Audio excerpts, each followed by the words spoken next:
Morning. It is a very special Sunday, uh, and we're having fun today. We have normally you'd be looking at the bearded face of Tom Whitmore today as he would bring us some incredible guests. But Tom has had a birthday, and at his age, birthdays are important. Uh, Since I know Karen's probably watching, you'll find out. So instead, I got a hold of Deborah and Craig and Darcy. Now, Craig here is a recovering lawyer. So let's all have a moment of silence, or a moment of appreciation for the wisdom. And and Darcy is down in Ecuador. Um, Home of the Atacama Desert. Isn't that in Ecuador? I maybe. I'm Yeah, not familiar. okay. I only ask because I love that part of the country in terms of writing because you get to write about South America, but you don't have to be in one of the more traditional settings. When we're done, I'll share something with you. The and Peace Corps volunteer from down there, along with Deb, who is resting up from cataract surgery. Bless her heart. Yeah, and is getting ready to go work 4 sessions or 3 sessions of rainforest. And if we see people, you see new people popping in every now and then, it'll be because um, they're late, but we'll let them in. So, anyway, good morning. Now, these guys are here because they have written stories that BQ Press is publishing. Deb is the editor for Madam President. Uh, Now, when we write Madam President, went to put this together, we started. We're going to put it out last year, and then we realized mid-year, between everything, who's going to be paying any attention? Now that we have uh, Nikki Haley spectacularly flaming out by entering the race, uh, or she's been in the race, but actually doing something in the race 6 months later than the a little late. Um, it's The odds of us seeing Madam President on the door in the White House is pretty slim. Uh, but this isn't about the White House. This is about Madam President as a woman in power. So, Deb, you had the original vision here. Why don't you tell us what your vision was for Madam President and how you see it happening here? And then we'll delve into these two guys, two folks, two people who are going to be the epitome of what you wanted to see. Go, Well, Deb.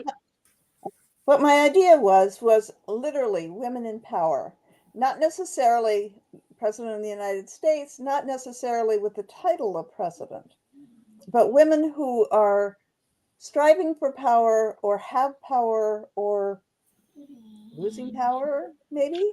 Except that I don't think we got any that were losing power, but it's an interesting mix because in the book we have um, I think there are 3, maybe 4 stories where it is actually literally Madam President of the United States in some fashion or other.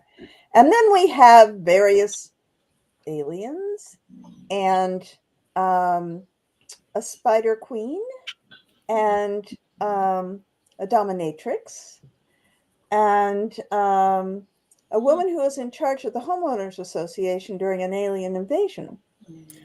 And just a wide variety of what happens when women are in power or what could happen when women are in power. And it's, as I said, it's a wide variety of things, none of which, I mean, I sort of had thought that we would have the woman president of the United States. That was the one. That was the direction I was thinking we were going to get most of the stories, but that wasn't what we got. So And- there, Yeah. what did you?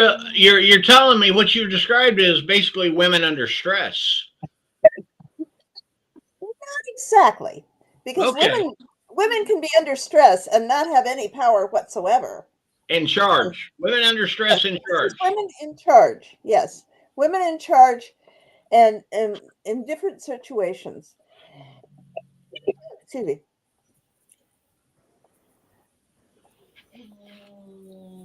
Go back. Go on. I was just interrupting. Not. Now, if you want me to continue, Bob, you have to keep your interruptions to a minimum. I'm sorry, I have a very bad cold. So anyway, when we started this, as I said, we really didn't know what we were going to get, and it was an interesting mix. As always, when you put out a call, there are certain people who don't read the call. When you put out a call for something called Madam President and somebody puts in a story that has no female characters, that's sort of a challenge. But the stories that we got and the ones that we chose were interesting and thoughtful, and ones that approached women in power in a slightly different manner. For example, Craig's story, the woman in power is an alien in a challenging situation where she has to use a great deal of diplomacy in order to be successful. And I thought that was a very interesting thing, and the way that happened was interesting. And Darcy has a wonderful poem. Yeah, I had to say, Craig's was one of the most unique. I mean, hi, I'm an alien and I'm running for PTA president. Now, Craig, where did that come from? Well, you mentioned that I'm a recovering lawyer, Bob, and I was, in my role as a lawyer, I was the attorney for a small town school board in a rapidly growing suburban area near Kansas City. So this protagonist in my story is running to be head of the school board in her small town in Nebraska. Although, as far as I know, none of my board members were actually extraterrestrials when I was working in the legal field. And Did you know? Yeah, as far as I know. She is a reluctant candidate in the sense of some of the other mothers in the community want her to run for president of the school board. And so she's forced to navigate the earther, is the term that some of the aliens use, the earther political system, and trying to build a coalition to secure this presidency. And she faces obviously issues of, in effect, being the ultimate outsider. She's not even born on this planet, and has to decide how to put together a campaign, and has to decide what her belief system represents and how she's going to present herself. And in all campaigns, of course, in a democracy, you're trying to get to 50% plus one vote. And so this is kind of a microcosm of other political campaigns for a female candidate who's trying to figure out, what is it going to take for me to get to that 50% plus one vote? And there are issues, there are wedge issues within this campaign. There's deciding how much you're going to suck up to or placate certain constituencies. So I intended it to represent both a lot of large scale issues the nation and the world is facing, but shrink that down to a small town debating how they best want to educate their kids. And I think one of the things I liked about it best is there is a moment where she has to figure out where her integrity takes her. You know, what does she need to do to be true to herself, regardless of the results in the election that she's going through? But how does she manage that? It's not even actually a choice. It's sort of, how does she deal with that, staying true to herself and continuing? And I thought that was a very interesting part of the story. Yeah, in effect, where have we heard this before? You have a principled candidate running against an unprincipled candidate who has to decide how far is she willing to go to try to secure that win, or what is that going to mean to her self-worth if she makes some of those choices. Yeah, it's and not every story, Deb. Do we have a lot of stories that covered elections? No, actually, we did not. We did Yeah, not. so this We is have one of we have at least two. Karen's story is almost an election. I mean, it's setting up. Well, there is an election in it. yeah, Karen was supposed to be here, and David's David Gerald. Remember, I mentioned that I gave David the day off today. Bless his heart. He's at BosCon, and but he opens this book with a very unique look at getting selected for president. Yeah. Now, But it's not exactly an election. That's not exactly what's happening in that one. It's sort of a the skills test.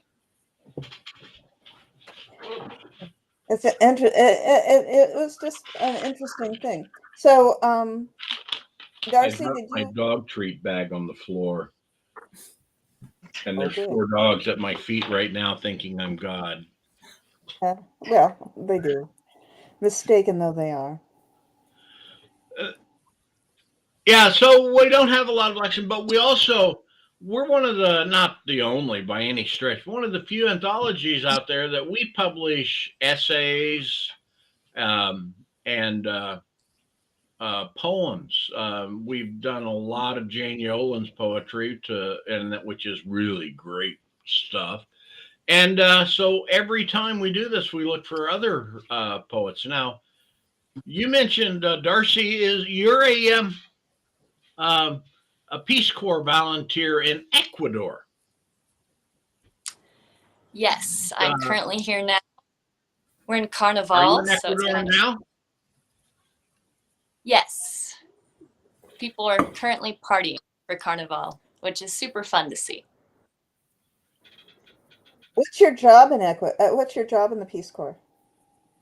Yeah, so I'm an English teacher. I work in a high school and I help the English teachers. And I also work in 2 rural schools where it's a mostly indigenous population, speak Quechua and Spanish. And I also try to help them learn a 3rd language, English. So it's been really great. I've really enjoyed it and learned a lot. So if you're in a business school, is there a lot of focus in on like lithium mining and et cetera in the general discussion, or is that just way out beyond anybody's interest at this point? I think people have a variety of interests. It's very different here. It's a lot more conservative, especially. So when I saw the call for this book, I knew that I wanted to write something about women entering in leadership because a lot of the girls in school here, they go to school and then they stay at home and do domestic chores, get married, have babies. And so I knew that this book would be important, teaching girls So around the world that they have a chance to enter leadership. do you see yourself then as a platform where you're supporting women finding a voice that'll help them go into government, go into leadership, go into professional lives that can help elevate their other women?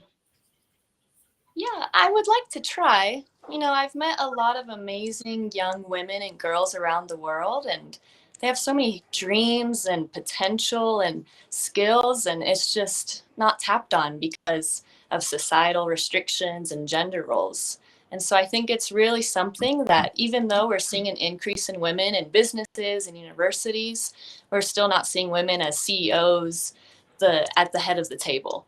And so, I mean, a small percent, but I would like to increase that around the world because women are amazing and they have so much potential. I think we could say that about people in general, but yeah, the most important thing is getting people to where they're at the table. Because once you're at the table and your skills are recognized, you will get to the head of the table eventually. And what you're doing sounds like real critical at the base level of helping them get to the table. I don't know. I'm trying. Is that? It's I don't know. not always, because especially in Ecuador, we have machismo, and so there's a lot of sentiment of gender roles, even violence against women is very common, and so those are huge barriers to women rising in businesses, leadership, because of machismo. And so it's definitely different coming from the US and seeing, I've never felt held back because I'm a woman. I've always felt I can do anything, maybe because of my parents, but now being in Ecuador, it's different, but there's definitely hope. I can appreciate and sympathize, but at the same time, I can never truly understand. I still remember little things. Darcy and I are both nodding when you said that.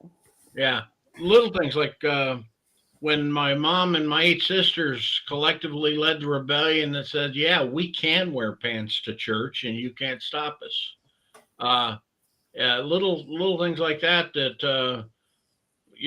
would probably not qualify much as a rebellion today, but I watched that happen.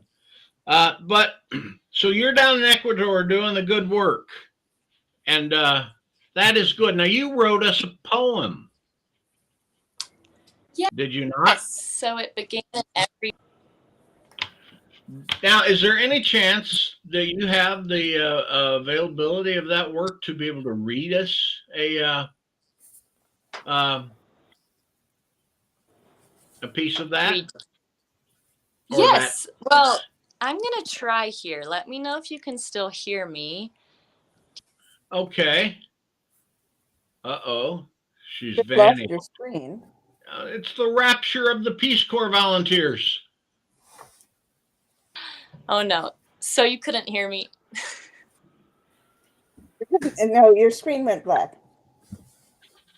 Okay. So Deborah or Bob, could you possibly read a segment? I would greatly appreciate it. If I could do your what? favorite part. Give me a moment. Yes, I can. It will take me a moment to get to it. Well, I've got it up over here. I know, but I'd rather me read it. Oh. Yeah, Deborah, womanly Yeah, voice. well, I could read it. It would be terrible to have this read by a guy. Yes. Not terrible, but you know what I mean. It would detract from the. Terrible was okay. I was fine with terrible. You got it up? I'm working at it. Just a second. So Bob, while she's getting it up, go ahead, Craig. Yes. No, go ahead. No, what were you going to say? Because I was going to say, while you're right that we can never understand what it's like for a woman to walk through the world, there's a great book called What Works for Women at Work by 2 women sociologists, a mother and a daughter, that I always recommend men read. So it's called What Works for Women at Work.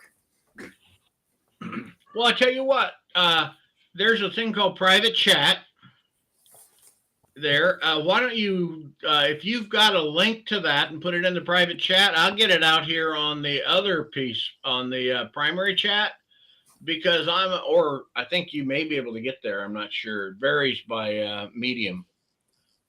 But yeah. While he's doing that, I do have the poem, so I can read it. Oh, okay. And it's my poetry reading is not actually wonderful, but I'm going to do the best I can. But I can't see you while I'm reading, so just know that. So it began in every woman. The world was on fire, and yet she had never been given permission to act on her vision. All of her life facing opposition like a cannon shooting without ammunition. She was fearless. And as her hand signed the legislation, which would certainly get no ovation, she realized why she did so with such elation. She was hopeful. How far she had come to know such a place where women and men and everyone between the space would realize it was time for a new pace. A Madam President in the race when the one who had been denied, put aside, and almost made bride could finally win by a landslide. She was resilient. When those she had already forgiven splattered blood with no contrition, had to ask for her permission to start competitions, oppositions, and compositions, which she in turn had never been given recognition for all the inventions no one mentions, lest someone start abolitions. She was empathetic. Because she knew what it was like to be surveyed and displayed by those who knew nothing of her cabaret, she could downplay her display, since no one saw her worth more than child's play. But she was here to stay, for she could pray her future wouldn't be gray and fight until the day. Was this that day? She was ready. The Madam President who advocated and collaborated to bring legislation that would create a haven for those in the basin, she needed no differential equation to see what needed springs, lifting herself out of the way of kings. She was ready to show the nation a million better things. No more puppeteer. She was pulling her own strings. When those who had tried to cut her wings turned her into exactly who she needed to be. Fearless, hopeful, resilient, empathetic, ready. She needed no permission to act on her position. This was her mission. In every woman, a Madam President ready for ignition.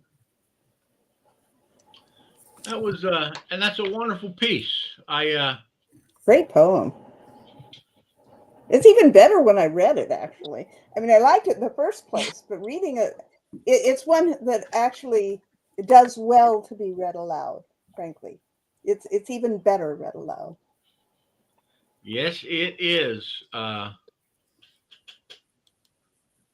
Now here I am just putting up this link onto the of what works for women that Craig has provided. Now here at BCube we've had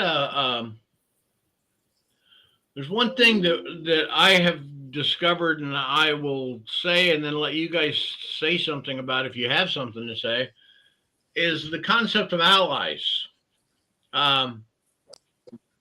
We did a book called Post-Roe Alternatives, where we discussed the concept and of what it was going to be like to live in a world without Roe v. Wade out there.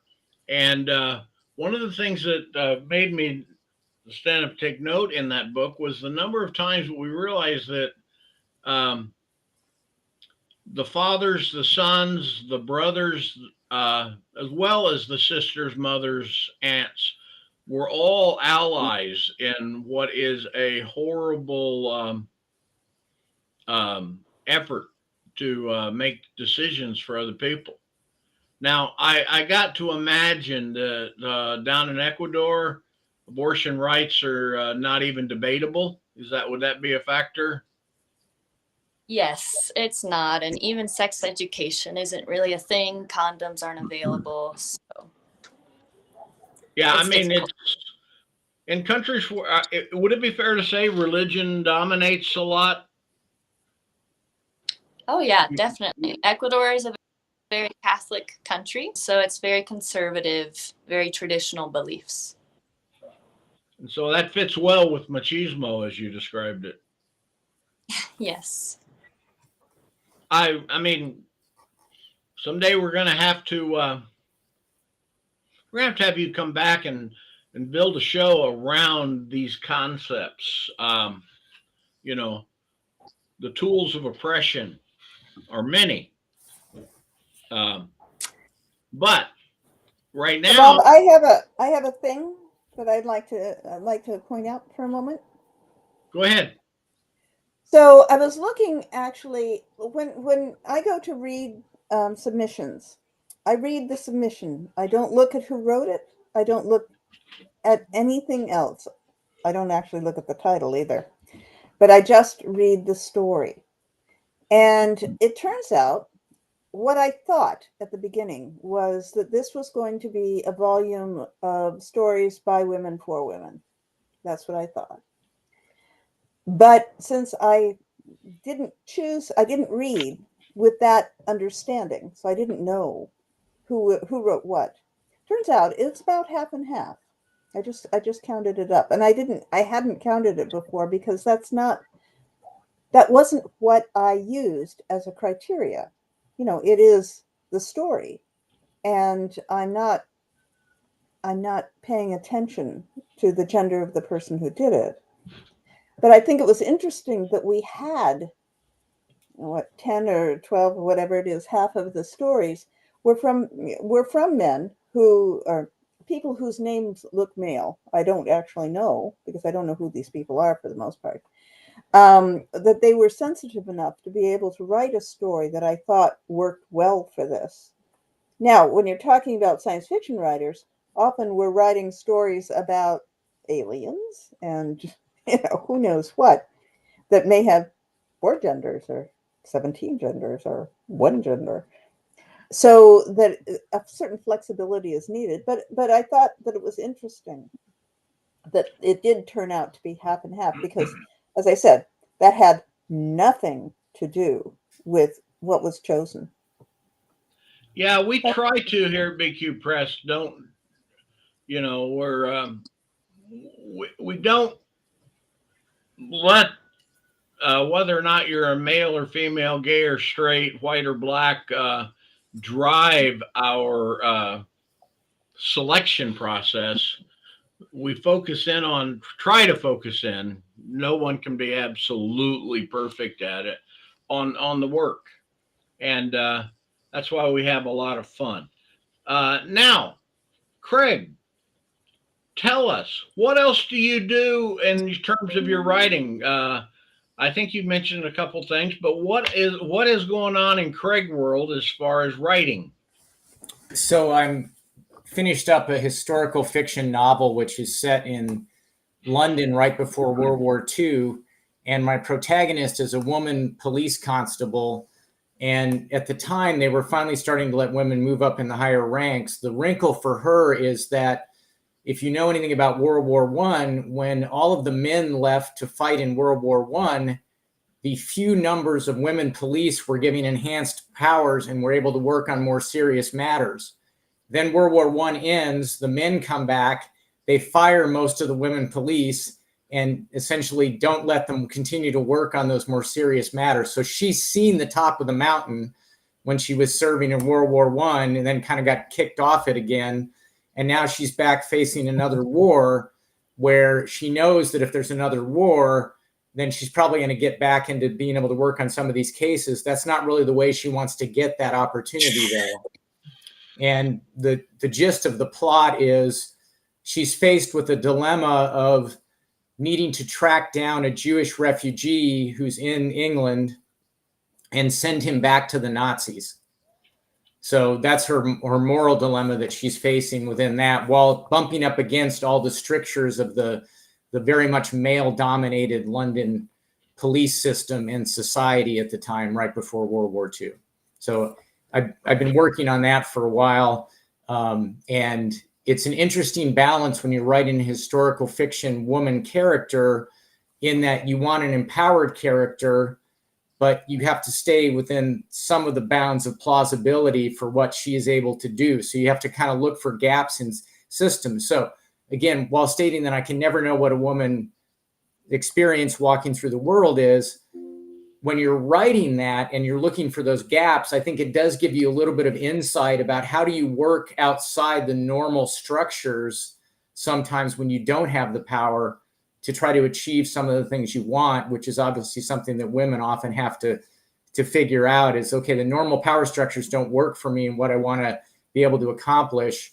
How do I find ways around those power structures? Interesting. Now, how does socioeconomic status impact? I mean, is she from the higher tier, lower tier? So she's, so to speak. Yeah, she's actually the daughter of a British official who worked in Egypt and an Egyptian mother. So she was raised in a Coptic church background. So she would have been considered somewhat middle class if they'd been living in England when she was a child. Her father ultimately brought her back to England after her mother died. But because of the nature of what she does as a woman police constable most of the time, she spends a lot of her time with the less well off, because she's limited to doing things like petty crime.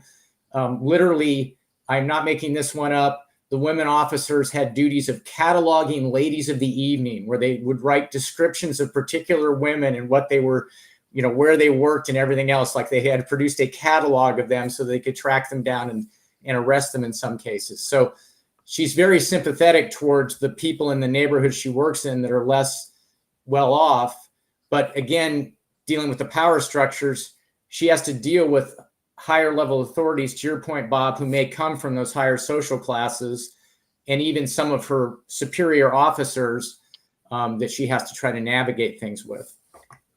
That sounds like a fascinating thing, and I'm sure you've integrated her growing up in an area with a little more freedom, being in the having been raised out of Britain, and some of the clashes there, but also as a springboard to her willingness to challenge. Would that be a given? Yeah, I mean, and again, though, she grew up, her early years were in Egyptian society, which was not necessarily empowering back in the 1910s, 1920s to women in that regard. It's not empowering in the 2020s either. Right. But I mean, even more so perhaps back then. So yes, I mean, her development as a character involves her having to make a lot of choices about compromises, kind of like the story I have in this anthology, about what compromises are you willing to make and where are you willing to bend the rules, so to speak. Well, now that sounds fascinating. Now, if I were to look over at Darcy and say, Darcy, same question. What else goes on in Darcy's world that that you can tell us, where people who say, I love that work, that poem, can find hope of seeing more of that? Yeah, so not a poem, but I am working on a really exciting project, a narrative nonfiction on my grandparents who survived the Holocaust. And so I heard their stories growing up. You can actually find Eugenia Gotz in the Holocaust Museum in Washington. The USC Shoah Foundation interviewed her. And so I used all these videos and interviews to create this book because their story is incredible. My grandmother survived 2 years in Auschwitz, as well as different camps. They got married in the ghetto, but then were separated and their entire families were killed. So there's a lot to it, but it's a story that's really important nowadays. Well, my grandfather died when my mom was 14, and my grandma died when I was 2. And so they're really just stories that were passed down, but I really just want to honor them with this, especially with the rise of a lot of hatred that should have been gone years ago. Apparently we haven't learned our lesson, but so I'm hoping this comes out. I'm very excited. Where are you in the process? How far along are you? I'm polishing up the proposal and getting ready to query agents or publishers. The whole process. Yeah. The process for nonfiction is not the same as the process for fiction. That's okay. I just you keep submitting over here at Big Cubed, and we'll hopefully you'll have enough of a few publications that they can reference and say, hey, this person delivers when they want it. So when they say they're gonna give you a story, they're gonna give you a story, because that's you did fantastic work, and that subject matter just is heart rendering. Have you been published in other places? I had a poem published with Paramus Industry, The Flower. It was a poem about the repercussions of COVID and how life changed afterwards. So I used the analogy of a flower under a greenhouse and all of that, how it had to grow under conditions, but still grew all the same. Craig, the same question for you. Have you been you said you'd been published. What other stuff have you done? Where can someone find your work? So I'll put a link in that Bob can post if he wants to one story that's available online. This story was actually, I thought it was science fiction and fantasy, but it got listed among other notable stories in the Best American Mystery and Suspense 2023. So it was in essentially it was in the list of stories that were considered for publication, the final 50, but didn't get in the final 20. And it's called Peace Criminal. And in the world that I created for that, the peace negotiators, when they fail, they are incarcerated. And they're incarcerated. They're incarcerated for the length of the war, however long that is. And my character does something that gets him even a more enhanced sentence and is dealing with the aftermath of that. So I've been published in a variety of places. That's one place. I have something upcoming in a anthology called Dress Him Up, which is a bespoke collection of fiction about men's clothing. So I'm about men's clothing. So my writing is fairly eclectic. That probably comes from the playwriting background and drawing on my experience as a lawyer. And so you can also go to my website, which is craigkenworthy.com, to see anything new that's coming out. I'm also a recovering poet. I started out writing poetry before I started writing plays. So I've had stuff published in Noir Nation, other Rattle Poetry, some of the other poetry magazines like that. Well, I will tell you, I don't think recovering lawyer I'll give you. You know, I'm a recovering Southern Baptist. But man, never feel the need to recover from poetry writing. It relieves the soul when you can get something out. I mean, you've got poetry. You don't have 2,000 words unless you're Andrew Roberts, of course. And if you're listening, Andrew, yes. Andrew Roberts writes for us, but he writes epic poems that would make Beowulf look small. But you guys have so few words to make your points, and you do, and I respect your craft. So don't stop. Well, I will say, Bob, that brings up one of the best names of publications I've actually ever been in, which I had a poem in, and the magazine is called The Dead Mule School of Southern Literature. And when you submit to this magazine, you have to send in a certificate of Southern legitimacy. That does not mean you have to be born in the South of the United States. And it doesn't follow that you have to have necessarily, although I lived in Mississippi for a year, but you have to have something in there that explains how you have an understanding of the South. So if you ever want to check out a very fun, eclectic magazine, it's the Dead Mule School of Southern Literature. That's so that it can go out to the rest of the people. Yeah, with the poetry, it's sort of an interesting thing. I am not much in poetry is sort of not my thing.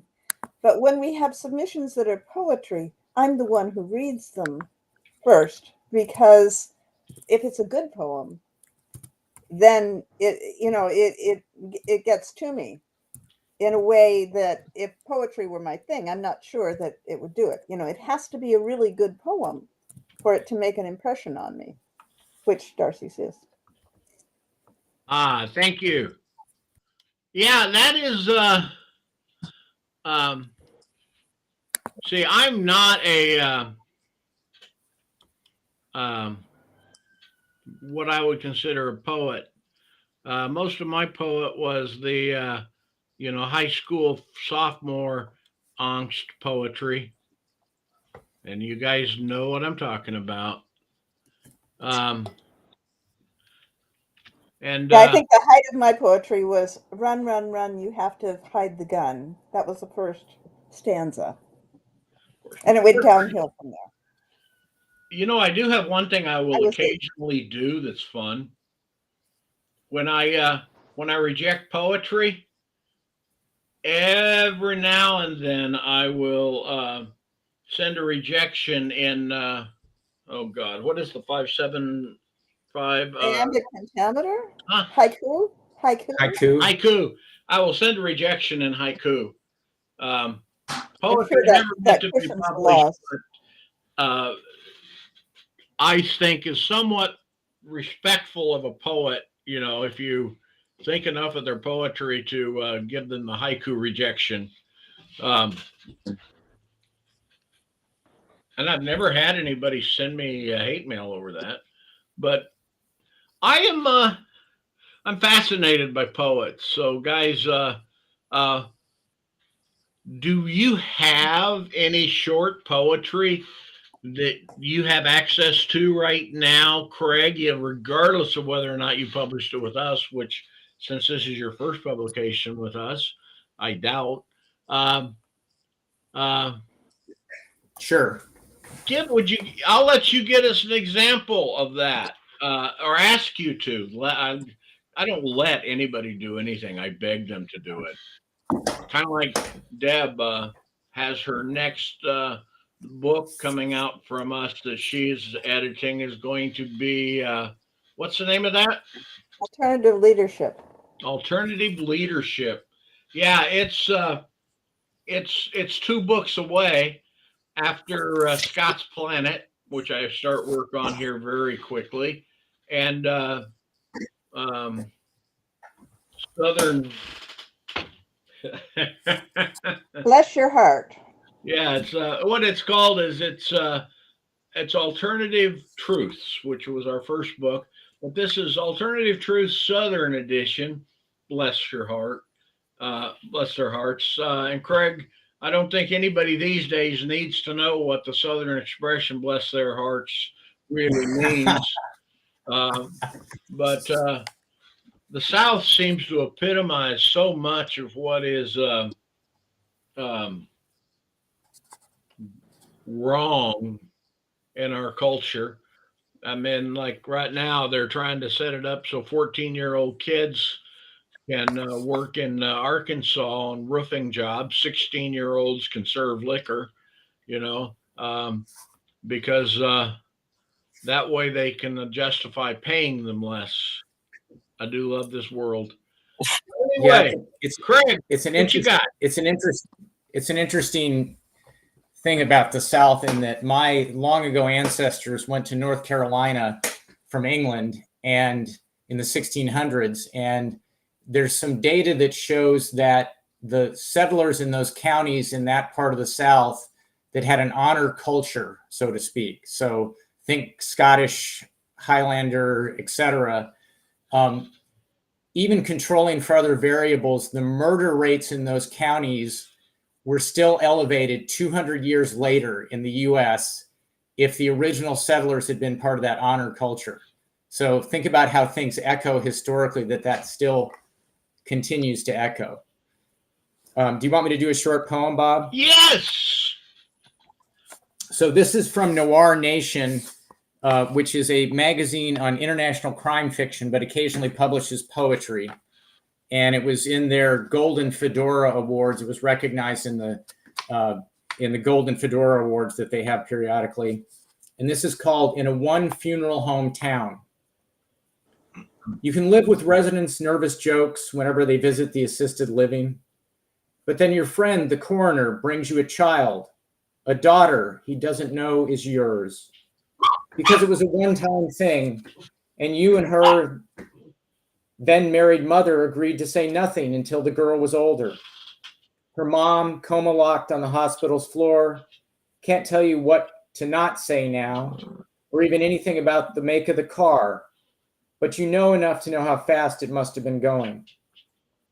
How do you explain to the remains of the family that you must not relax this particular rigor, straighten these limbs to where they should rest, cannot trim the nails and the brown hair like you always do, superglue the freckled skin around the head trauma, touch her for the first time ever?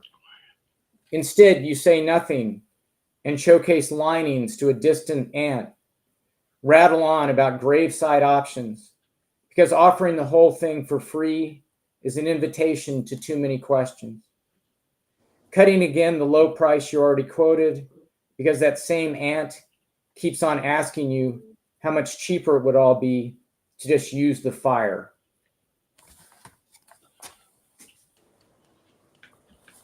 Very good. I apologize for whatever it was or for the puppy that tried to disturb your thing. She can't help it, or he can't help it. He's a Chihuahua.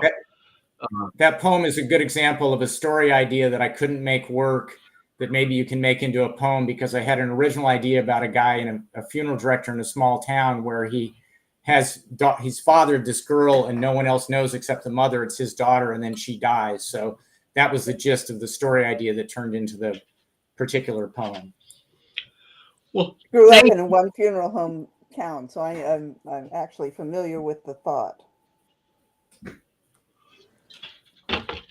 well, Deb, carry forth for a second while I go see if I can convince my puppies to move. I have a bed right beside my chair that's got a heater vent right above it. And oddly enough, the dogs seem to compete a little bit for that spot. And that's what we're suffering from. So carry on. I shall return. I can do that.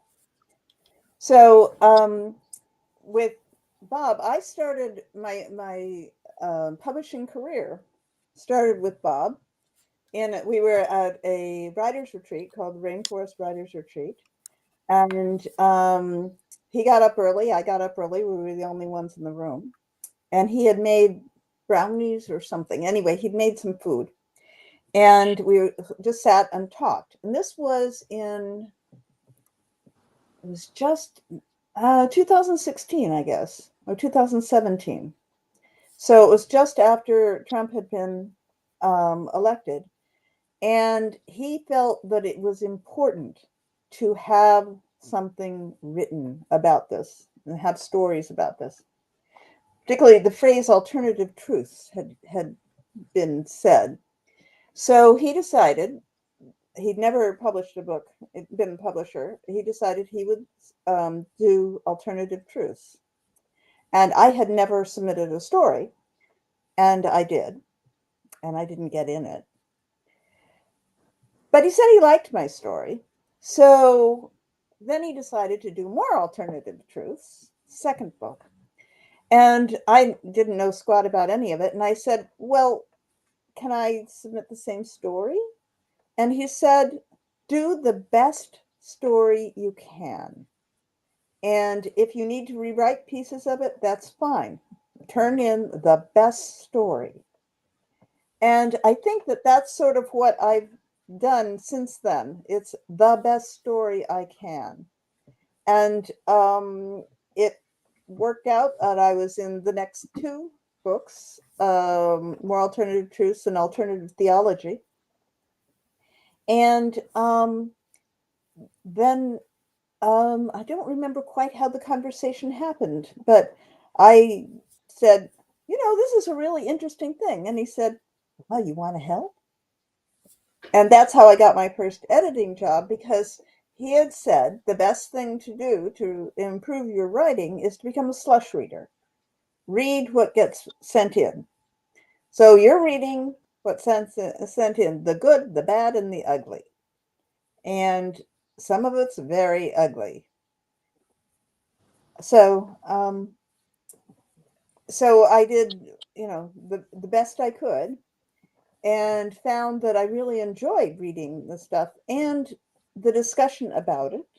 And Bob, this is a dreadful story. I know that it has X thing that you really like, but the story's lousy. Or, hey, Bob, I really like this story. And Bob says, Bob, I really like this story. And then we have the discussion at the end when we're putting together the list of what's going to be in it. And I say, okay, these are the 3 stories that I will fight to the death about. Whether that's in or out, usually in. And so we do the fight to the death thing. And I've been happy when I've won. I haven't always won, but I've almost always won. And but it makes the book better, because you have the conversation. And Bob has been very, very, I hate to use the word nurturing because he's listening and I'll never hear the end of it.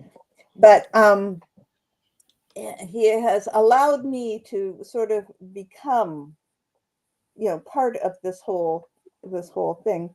And it's been very exciting.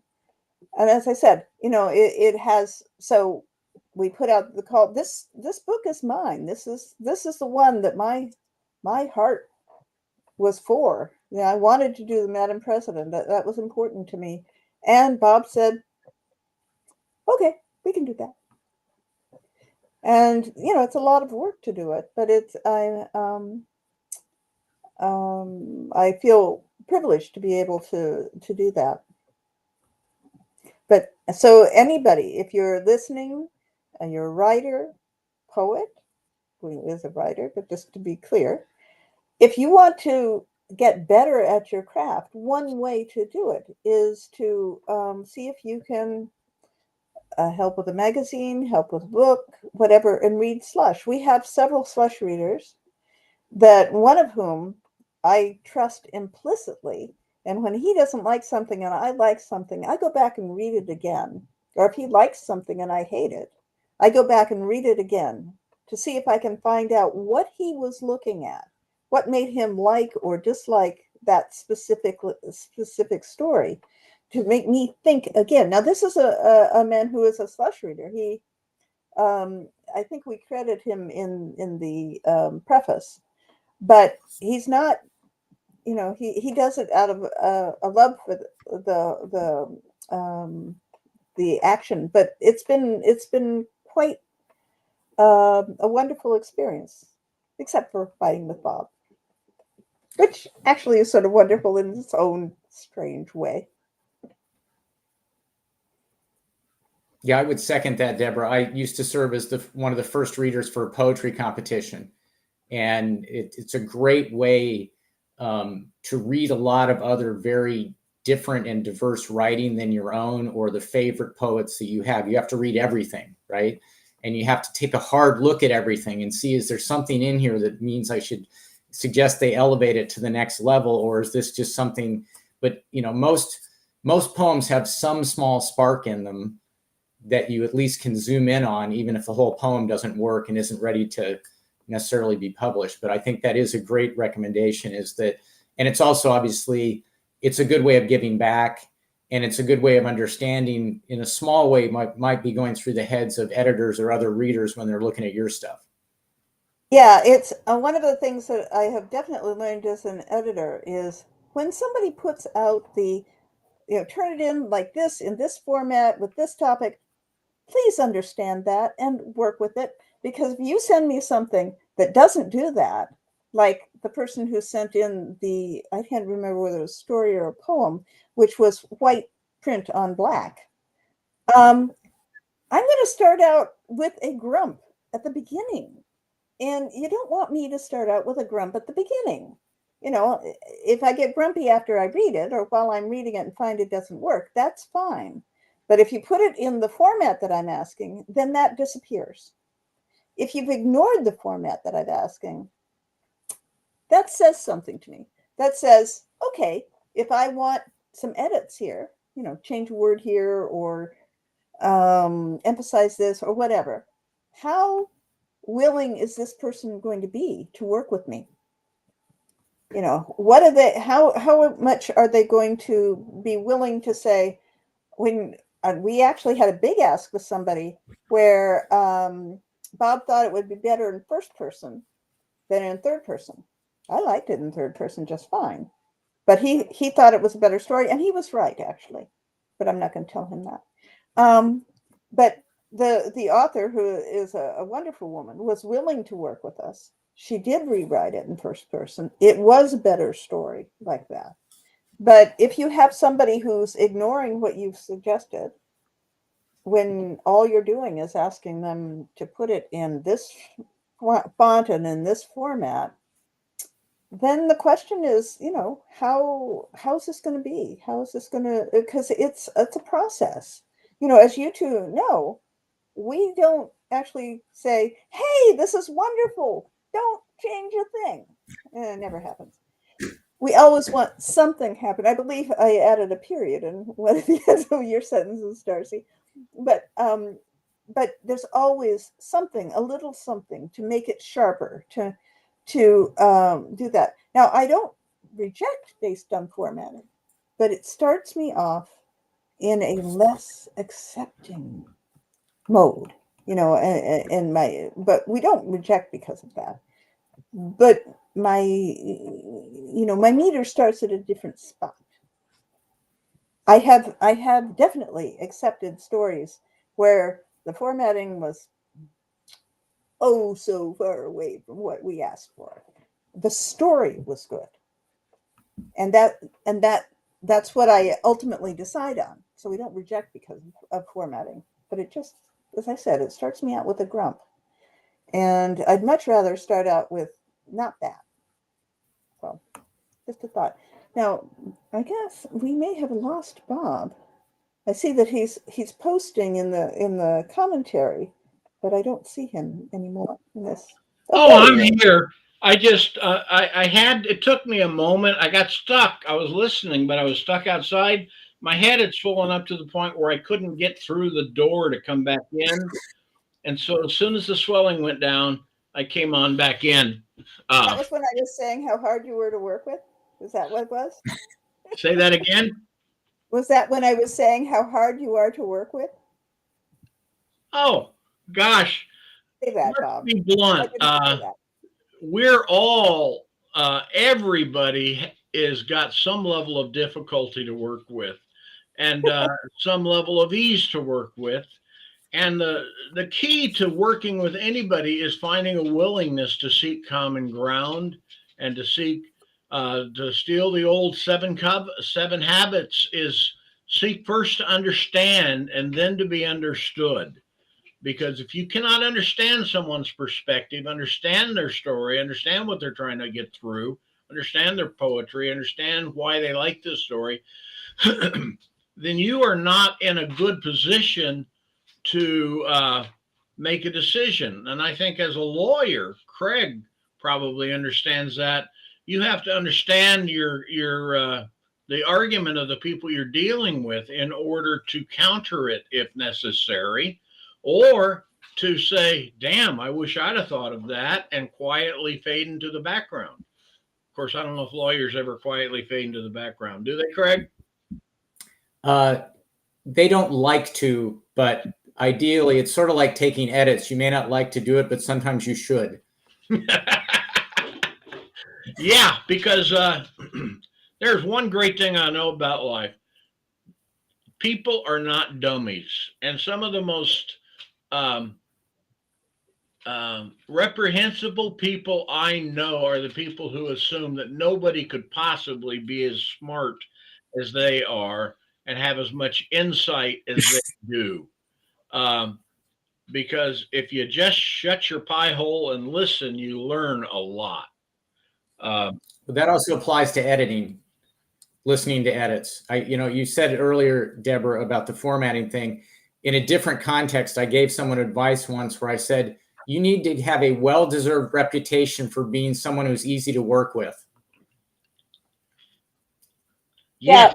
And talking about edits, that first story that I sent in, when I sent it in for the second book, because I didn't make the first book, very first story I'd ever had accepted anywhere, came back with the edits. And there were a bunch of little things, and that was fine. There was one edit that I felt was wrong. Here I am. It's the first story. They said yes. And I don't want to put that in. So I thought about it for a long time. I rejiggered some things so that the problem wasn't there. It actually was an improvement. So it was a case where the editor was pointing out that I had a problem. The suggestion for fixing the problem was not the right suggestion. But with a great deal of trepidation, I went through, I changed it the way I wanted, accepted all the other edits, set it back, fully expecting to get a letter saying, well, yeah, but you can't, you didn't do this, and so we aren't going to do it. They were fine with it. So it was a case that, it was the betterment of the story that was the question. The solution that was suggested was not the right solution, but they were fine when I fixed the problem, even though I didn't fix it the way that had been suggested. So, I always appreciate it when an editor says there's something here that's not working and sometimes doesn't prescribe all the solvers, right? When they just say like, this needs something here. They're clear enough about the problem, to your point, but they don't say like, you need to do that. Yeah, I live in the kind of the netherworld in between. Sometimes I'll be very specific and say, change these words, or other times it's kind of like, hey, we need to get to this point. But anyway, I look at it, here's the bottom line at BQ Press. It's your story. Okay. And there are times if you just are really in love with that concept, I might say to you, I can't live with that. And thank you very much. And let's go on. Or the author may say, I can't live with those changes if you really want to push them. And I'll evaluate it and say, okay. But it doesn't happen very often. Yeah. We don't have that problem very often. We had, I think on Apocalypse, we had one lady who wanted to something about cats and geese and a bicycle ride. And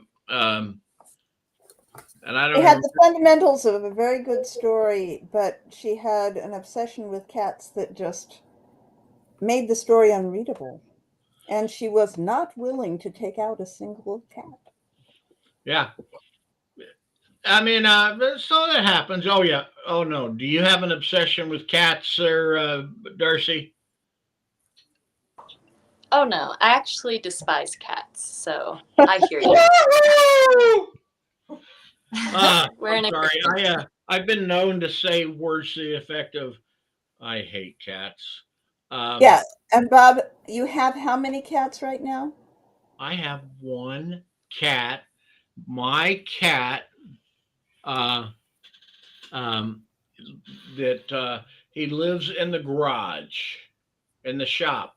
Now, I for out of respect for Jim Wright, I don't call him Shop Cat, but you have to push him out of the way when you want to put something into the lathe and work on it, or you're trying to run the table saw, and you're kind of like saying, well, if you're ready to adopt the title of Gimpy, you're welcome to jump up on the table saw while I'm working, but I don't think you do. Somebody who hates cats and has a cat.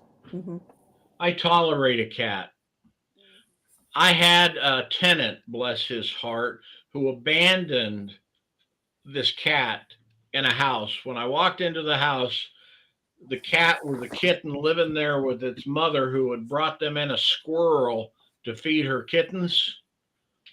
And I said, I can't leave him there. So I brought him home, and he's the surviving member of that clan. So he thinks that I like him. I just feed him. Yeah, right. Yeah. So what pets do you have, Ken or Craig? So, well, we used to have a cat with an Oedipus complex. It loved my wife and hated me. And the cat bit me right here on the shoulder once, jumping from the ground.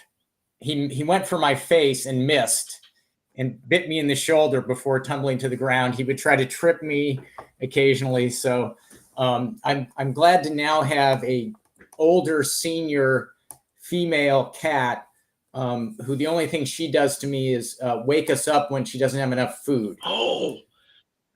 So it's not, my life is not in danger. It's my sleep or peace and quiet when I'm trying to do something and the cat lets out a loud cry asking for food. So yeah, Roger gets up at 4:00 in the morning, Roger will come outside my window to tell me that the cat food that I opened with love and care and set up for him, it's empty now. I need another. For God's sake, Roger, go back to bed. I want to. Well, as you know, dogs give you unconditional love and cats give you unconditional indifference. Yeah. So go, Darcy. You got something to say. I can see. So as a child, I had a pet chinchilla, which is Ooh. an exotic animal. Her name was Plumpy, but she was amazing. I highly recommend chinchillas. They have the softest fur in the world of all animals. So she's amazing. Oh, I can believe it. My daughter had a pet hedgehog, and Aw. she named him Lancelot. And Lancelot hated me, just hated me. And loved her, would crawl all over her, no problem. If I tried to do anything, feed him or anything, the way that hedgehogs exhibit their dislike is either they bite you and their bite hurts, or they roll up in a ball and they spike you. They jump. And Lancelot would do that. I hated that. This my is daughter, a good it was a very time good pet for my daughter. to share this. Then, not like I'm reading stories for it, but if you know where the secret squirrel list of what's going on in time in terms of future at BQ Press, we have an anthology set for next year, or already have an editor and everything, called Evil Pets. Didn't know about that. Yeah. Cool.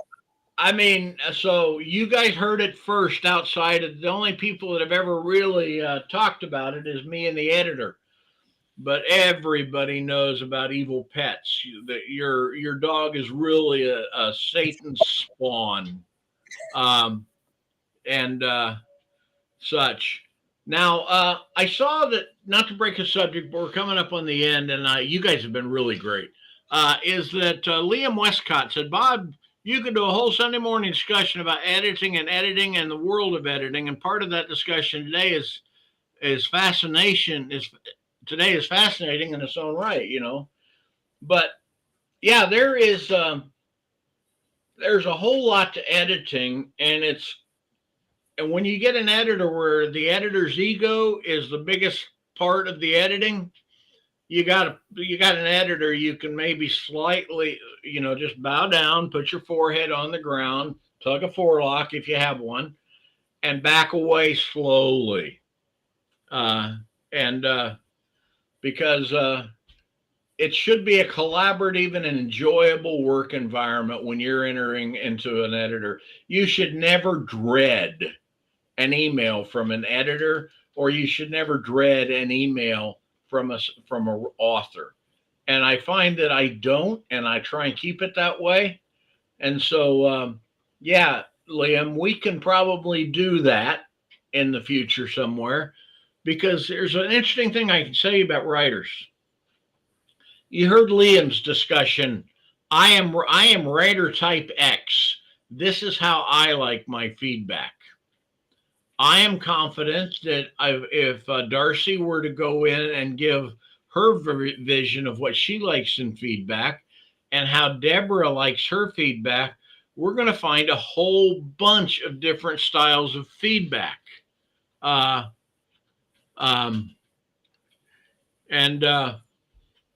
on how people like to get it. So yeah, Liam, we can do something like that. Now, what's this I see from here?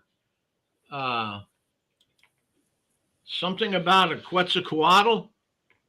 Okay, I'm going to ask Darcy. Did I pronounce that right? I know you're in Ecuador, not Mexico. No, I always pronounced that Quetzalcoatl. Is that right? For my pet. My pet is a chinchilla. So, yeah, they're the best. They're the best. Chinchilla, huh? You like it, a chinchilla? Well, yeah. I look forward to the day when I get to announce that one because. But let me shift a gear. I've talked way too much this show. But what's going on in BQ Press? Oh, Deb, stifle. I didn't say a thing. I didn't say anything. I think our lawyer here, if I may call upon the council, is a smirk with a nodding of an affirmation counts as nonverbal communication that is admissible. Only if you're running for president of the United States. Oh, okay. Well, that means she's our new VP candidate. Okay, Cheryl says I'm getting it pretty close. Well, that's good. But that's what's going on in BQ Press. This is we hope to have this book out in late March because right now what I'm doing is, and I think both of you have responded, is it's out for what I call a version check. Now, talking about the editing process, I have found this. A story gets submitted. Deb and I are both reading them, but I give her the, as well as our first readers, but we go through and we kind of rate and rank, and then we all vote on which ones we like. And then sometimes we get a rewrite before it even gets accepted. And so they submit a revision, and then we accept it, and they say, well, I wanted to fix this, and it's fine. And then we send edits, and they send back, and maybe there's 2 or 3 swaps back and forth. And so in the end, you have to honestly ask yourself, am I using the right version of Craig's story or Darcy's poem? And so we send out what we call a version check that says, look, we're not pretending that we've got the entire book edited or formatted perfectly. But I want you to check, is this the right version of your story? Did we accidentally pick up an earlier version? And you can tell me now instead of waiting until I've got final edits. And then we get your spelling right in your name, in the copyright, in your bio. Get all of those. The capitalization of your name. That's another one. Oh, the what of your name? Capitalization. Oh, capitalization. Yeah. Different capitalization. Because I'm going to say something evil about writers. Writers are the worst. They can format a story and get every typo, everything perfectly, and then they write their bio, and then and they misspell the name of their hometown. They capitalize when they shouldn't. They quotation marks when they should be using italics. It's like, come on, people. But I spend an inordinate amount of time editing bios, which makes me laugh. I don't mind doing it. I dump that off to my co-editors oftentimes. But yeah, I mean, so there's a whole lot to putting out a book. But how was your bio, by the way, Craig? Was it all perfect? It was, although I will say in defense of the writers that, and I didn't submit at the last possible minute for this anthology, but sometimes you are up against the deadline and you have made sure the story is right, and you were typing in, if it's a submission form box or whatever, you were typing your bio in there and the clock is ticking and you get ready and go, right? When you should have paused to make sure that you didn't actually just misspell one of the publications you've been in before. Yeah. Did I see you typing with 2 fingers? I was gesturing that way, yeah. Oh, okay. I just what about you, Darcy? Did we get it right? Yes, perfect as always. Oh, good. Now Cliff Winnig here, he's one of our hosts that does he tells me he likes his feedback in roll scrolls and little parachutes dropped from weather balloons. I have to say that I refuse to do that. If I can't send it strapped to the leg of a crow, then I'm not going to do it. But working with Bob is always colorful. It's fun. Deb, you are one of my second most used editors. I think it's you and Irene Radford are my two favorite editors to work with. Um, Yeah. and I'm honored to be. I'm honored to be mentioned in the same name as Phil. oh, yeah. Now, Irene Radford, for those of you who don't know, Irene Radford is just putting out her 50th book. And she and I have written novels together.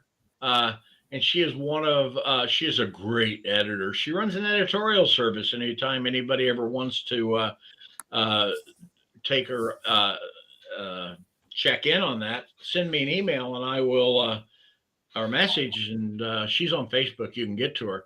But she is a great editor, and she spoiled me rotten. Because she was the first editor I got to work with, and so I searched the world over looking for editors that were as easy to work with until I found Deb. And so it's a great honor to have people like Deb, and it's a great honor to have people like Craig, you, and Darcy in our books, because we're nothing without the people who are submitting the stories and poems. Oh God, yeah. And again, you are in there with you've got some wonderful writers in this with you. You've got KG Anderson in there with you. She is a brilliant writer. She didn't start writing fiction till she was in her 50s, and now I've told her this to her face.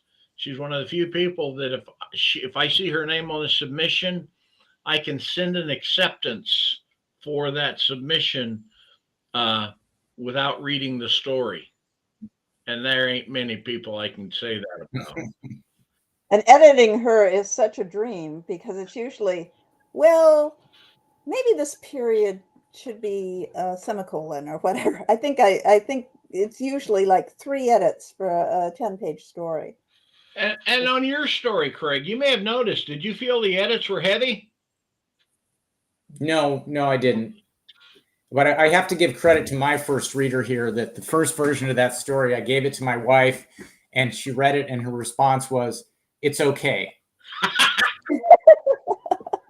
And I knew the story needed work as soon as she said that. And you fixed it.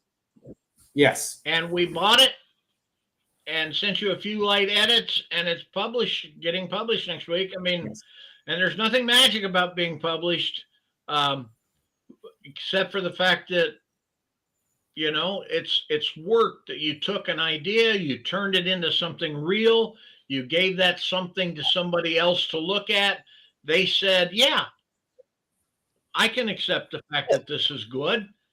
And they're putting Bob, it's all magic. Huh?